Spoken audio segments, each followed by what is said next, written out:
Nanti bumi tak berputar, langit sudah tak membiru, angin sudah takkan kau rasakan, baru kau. Assalamualaikum warahmatullahi wabarakatuh. Halo teman-teman, kami dari 11 RPL 2 kelompok 4. Saya Alina Amelia. Saya Dian Gustama Aditya. Saya Dinda Puspita. Saya Indrianisha Fitri. Saya Sarah dari Fazul Faira.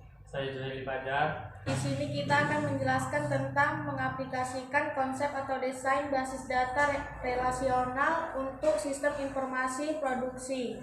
Semoga bermanfaat. Jadi pertama-tama saya akan menjelaskan definisi dari basis data atau database. Database adalah kumpulan data yang terorganisir yang umumnya disimpan dan diakses secara elektronik dari suatu sistem komputer. Database atau disebut dengan basis data ini dipergunakan oleh user sesuai dengan tugas dan fungsi masing-masing data. Database kita sering mendengar kata DBMS atau Database Management System yang dapat diartikan suatu program software yang menyediakan akses ke database dan memungkinkan user untuk mendefinisikan, membuat, memelihara, dan mengontrol akses ke dalam database tersebut. Berikut adalah tujuan database atau basis data. Nah, sudah mengerti kan definisi dari basis data? Selanjutnya saya akan menjelaskan tujuan basis data. Ada 3 hal utama dalam pengolahan basis data, yaitu sebagai berikut. 1. Mengatur data, sehingga diperoleh kemudahan, ketepatan, dan kecepatan dalam pengambilan kembali. 2. Tidak adanya redundansi dan menjaga konsistensi data. 3. Pengaturan dalam pemilihan data sesuai dengan fungsi dan jenisnya. Berikut adalah manfaat database atau basis data. Ini saya akan menjelaskan manfaat dari basis data atau database. 1. Kecepatan dan kemudahan speed. Basis data memungkinkan kita dapat menyimpan, memanipulasi, menampilkan data dengan lebih cepat dan mudah. 2. Efisiensi ruang penyimpanan speed. Keterkaitan antara kelompok data dapat minimalisir terjadinya redundansi pengulangan data. 3. Keakuratan. Pembentukan relasi atau hubungan antara data, tipe data, domain data, keunikan data, dan sebagainya. 4. Ketersediaan availability.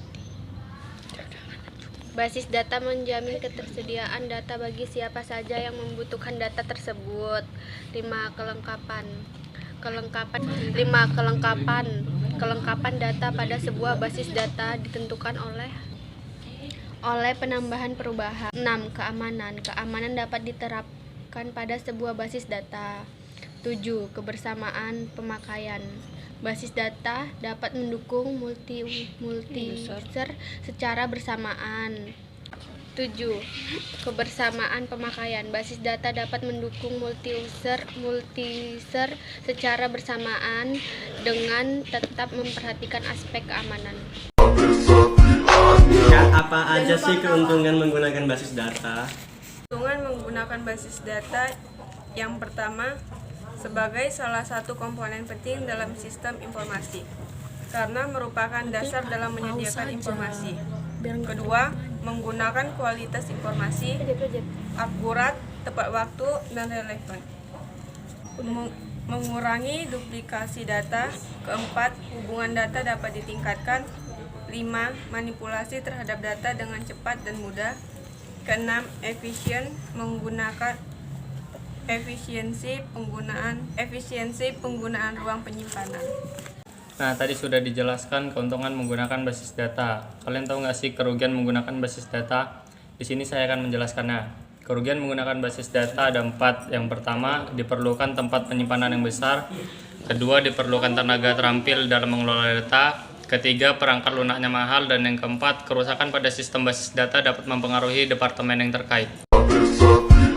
Apa saja sih ciri-ciri dari database? Itu ada 3. Yang pertama, sistem yang dapat menyimpan data ke dalam floppy disk. Yang kedua, sistem yang menganut pengolahan data untuk ditambah, diubah, atau dihapus dengan mudah dan terkontrol. Ketiga, data terpisah dari program. Sekian presentasi yang kami sampaikan, sampai jumpa lagi. Assalamualaikum warahmatullahi wabarakatuh.